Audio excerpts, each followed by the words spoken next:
All of us pretty much know that consistency is the key. To become a successful content creator, you need to post regularly and consistently. To become rich, you need to be consistent with your investments. The problem, however, arises when you actually try to do it and actually try to do something on a regular basis. And it can get hard even if we really enjoy what we are doing. That's when you will usually hear people saying that they just need more motivation. And that is just a complete BS. How many times you think professional athletes are saying that they need more motivation? If you watch a video of David Goggins yelling at you, you're obviously gonna get inspired and will carry you over a day or two. But then you're gonna hit the low again and all of a sudden you need more motivation again. As you've probably figured, there are a few things that can help you to stay consistent that people don't talk a lot about. It took me a long time of tries and errors to figure out which elements come together into that consistency equation. And in this video, I wanted to share with you my 6-step framework that helps me to stay consistent with my content creation agency, create content for myself consistently, and do other things on a regular basis that I couldn't even imagine before. So let's waste no more time and dive into the video.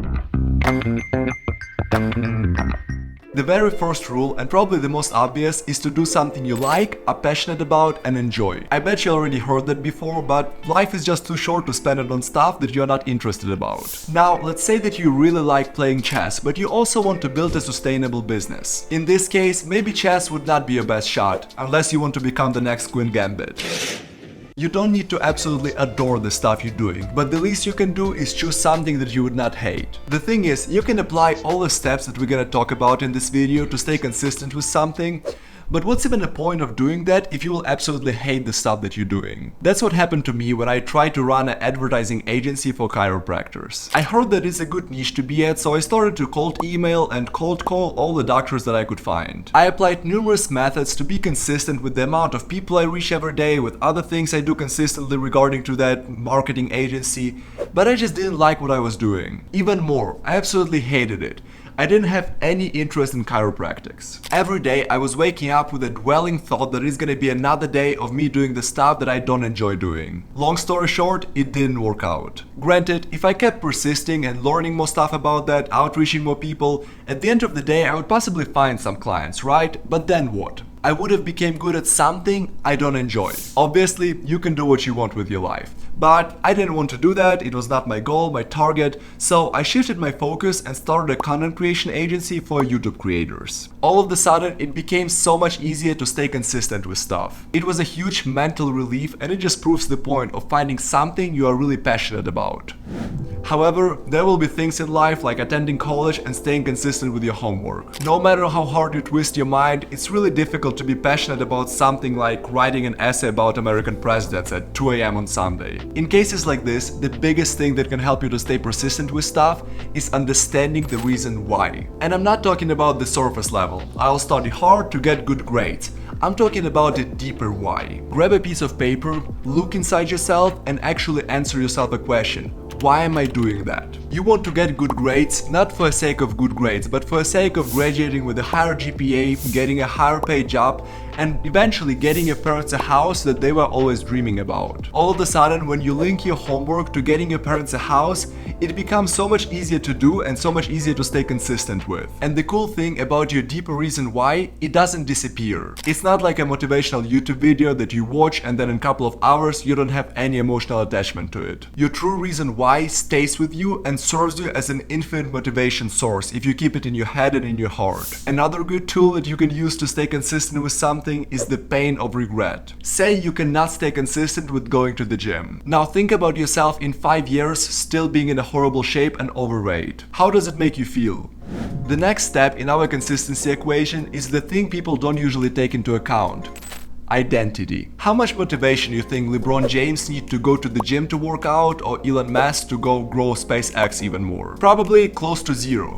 Because of their strong identities they have of being a professional athlete and entrepreneur. It's just how Maxwell Maltz said in his best-selling book Psycho-Cybernetics. You will act like a sort of the person you conceive yourself to be. If you want to stop smoking but still keeping a thought in your head of being a former smoker, it's like running with a parachute. It will make it so much harder for you to quit because you're still thinking of yourself as being a smoker who just doesn't smoke now. There is a good example to this situation. Two people who tried to quit smoking getting offered a cigarette. One would say, "Oh, sorry, I don't smoke, I quit a week ago, I'm not smoking now," and the other would just say, "I don't smoke." Which one of those do you think will stay more consistent on his quitting journey? One of the most powerful things you can do is imagine yourself in a couple of years and that you've already reached all the success and became the best version of yourself. Now think about your current self and compare it to that future person you were thinking about. Would the future you be acting the same way you are acting now? Would your future successful self will be laying on the couch for half of the day and watching television? The quicker you close the difference gap between your current self and your future successful self, the quicker you will become the best version of yourself.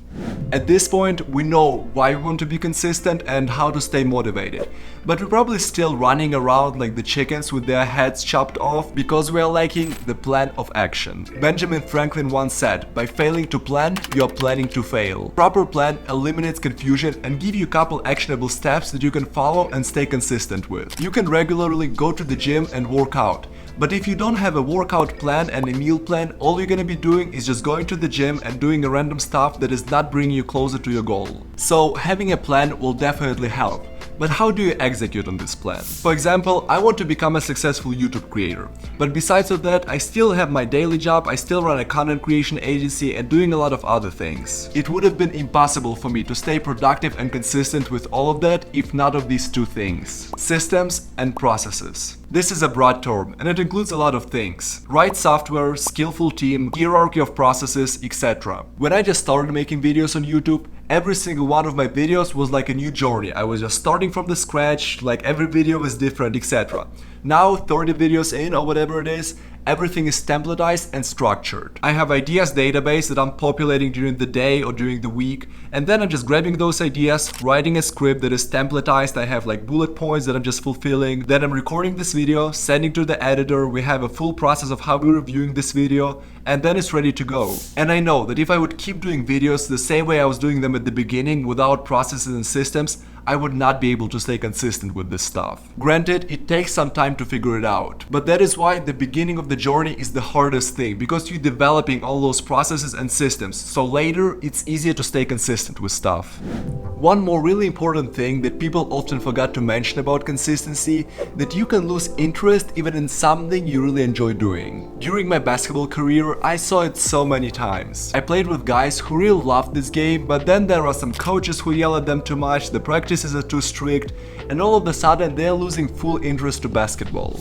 And the next thing you know, there's no more fun left and they don't enjoy playing basketball any longer. Fun. This is one piece of the equation that I was talking about. No matter what you do, if you make it more fun, all of a sudden you're becoming more productive, organized and consistent. When we first moved into this apartment and I was assembling my office, I just put a desk and a computer on top of it. And for a long period of time, that was my workspace. But then I heard about the idea of adding some fun to the process. So I decided to optimize my workspace a little bit. Here's a YouTube clip from my other room where the office is, and as you can see, I added some LED lights, I added a digital frame, a picture hanging background, some flowers. So I added the fun element to the process, and now I'm enjoying spending the time in that other room, so I'm gonna spend more time, I'm gonna work more on the computer, and the chances are higher that I'm gonna stay more consistent with my computer work. This was just one quick example of how you can make it more fun. Another example, consider reward systems. Celebrate your wins. If you showed up in the gym 20 times this month like you said you're gonna do,